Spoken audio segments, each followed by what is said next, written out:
questions, actually. 2 questions. Well, aren't you greedy? Okay. I am. Well, I'm your master, so of course. You're my master, so of course you're very needy. Okay, so my 2 questions are, if you could make a deal with Sebastian, what would your goal be? And My goal would be him. Right? Back off, ladies. He's mine. And my second question is, to you and to Sebastian, how did you feel about the ending to season 2? I loved it. I thought it was really, really cool. Shut up, those of you that disagree. No, I thought it was really neat because the whole idea of a season 2 to begin with was kind of like, but where are they going to take it? Because the ending of season 1 was so perfect. And then I was like, well, okay, it's more work, I'll show up. But then I really fell in love with season 2 because I liked, excuse me, the whole idea of Claude. There being another butler, kind of his rival, if you will, and that was really interesting. And of course, I love Jason Douglas's performance, and I love Lucy Christian's performance as the horrible, horrible human being that is out of his tonsure. I mean, has there ever been a more despicable character in all of anime? And I mean, Lucy is the nicest person in the world. The fact that she's playing that, I'm like, I thought I knew you. But it's a great performance because you're drawn in, despite the fact that this character is just vile.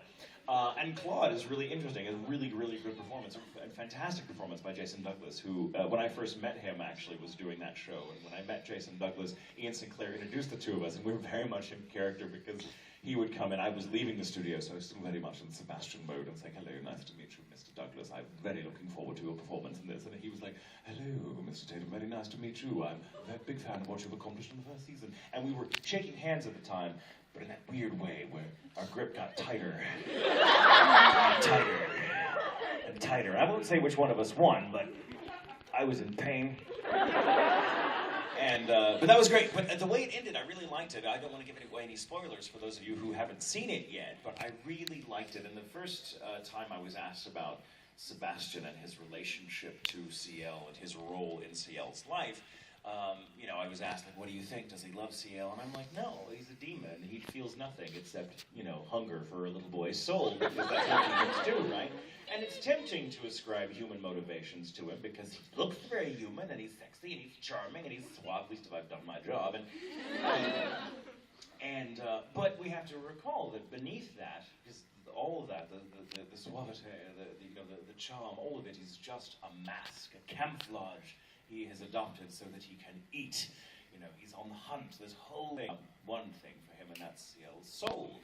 And, you know, it's maybe fun getting there, but it's really, does he feel for him? No, it's impossible to say. Because a demon is an unknown quantity, and what they really are beneath that mask of charm and bottling is anybody's guess. But season 2 changed my mind. In season 2, I'm thinking, well, definitely the dynamic between them has changed enough, and has changed Sebastian, so that the mask he wears, which is Sebastian, and whatever is beneath it, which is unknown, have begun to fuse into something new. And I like where they left it, because now the dynamic, the fact that their dynamic can survive despite the huge shift in emphasis in their roles in each other's lives, is pretty amazing, and I think proves the fact that there is something there. So yay, go and watch season 2 if you haven't yet. Good question, thank you. Let's see, you with the blue ears. You're like... I'm fine. It's green, she's mid-bunny. Oh my God, just give me your question. Don't school me on your ears, I'm kidding. Flying Mim, I'm sorry, from here everything looks just pale and red and blue, and I'm like, I don't know, you there. Oh, that's a coat rack, I'm very sorry. I also have bad eyesight. You wrote the scripts for Fractal, right? I did. Oh, Fractal. What did you, how did you like that series? Oh my God, I loved it. Fractal. Do I have any Fractal fans? Woo! They're all right together. What? Ain't nobody talking to you, Coach. Cupcake says go away.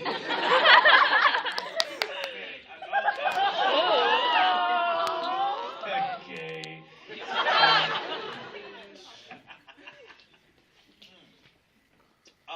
Fractal is one of those really interesting shows where I'm a big sci-fi and fantasy nerd. I've been reading that stuff since I was knee-high to a cybernetic grasshopper.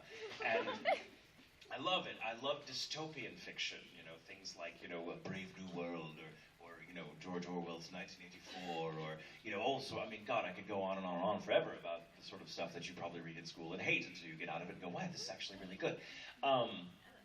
So Fractal, I got to look at, and John Bergmeyer, my boss, the head writer, is like, oh my God, I think this is right up your alley, because he knows my reading tastes, he knows the kind of stuff I'm into, and so he tries to assign me shows that play to my strengths as a writer. And I feel Fractal was one of those because of the world it takes place in. It's also beautifully animated. My God, it's gorgeous. Incidentally, and I don't think there's any crossover, but I think it reminds me a lot of Summer Wars in the way it's animated. There's a lot of, and I love it's the first anime, perhaps the only one, at least the only one I'm aware of, that marries your traditional anime style, which of course we all know and love, with Celtic and Welsh imagery, which I don't think has ever been done before, at least not that I have seen, and that was really cool. There's a lot of very subtle references to, like, the Red Book of Taliesin, or, well, Taliesin if you're Western. But I mean, it's really, really cool, and the whole idea of that society's relationship to the technology that drives them is also really cool. So there's a lot of accord there, idealistically, between, say, Summer Wars, as I mentioned earlier, and this one, because it's very topical.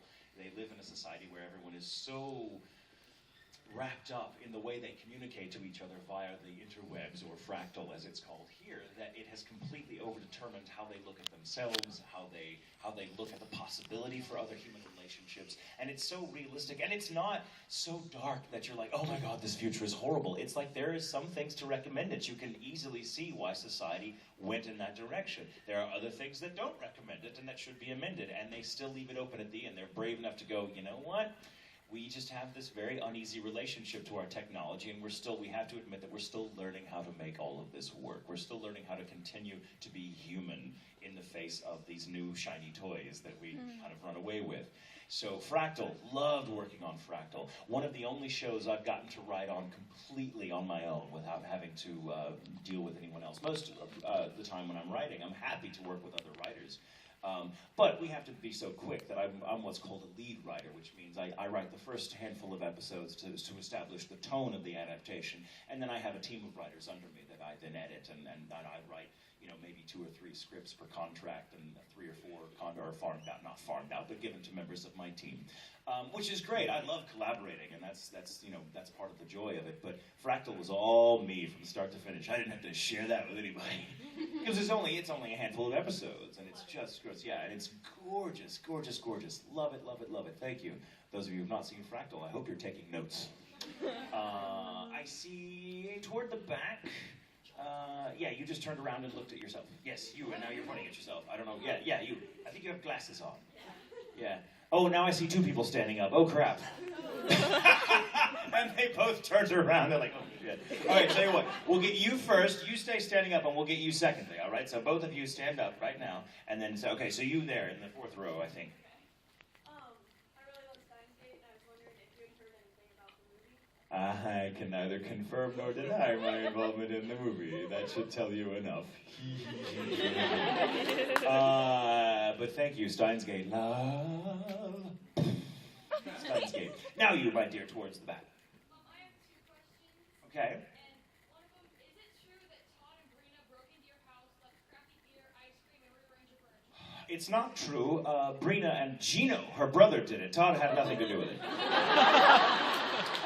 Yes, for those of you that don't know the story, I will give you a delicious recap because I tend to ramble about this. I love Brina. She is also mad, bad, and dangerous to know.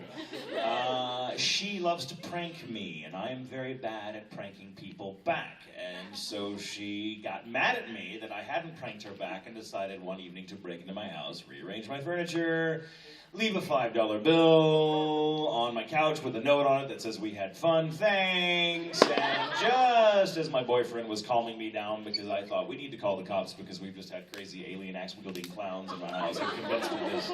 They're waiting under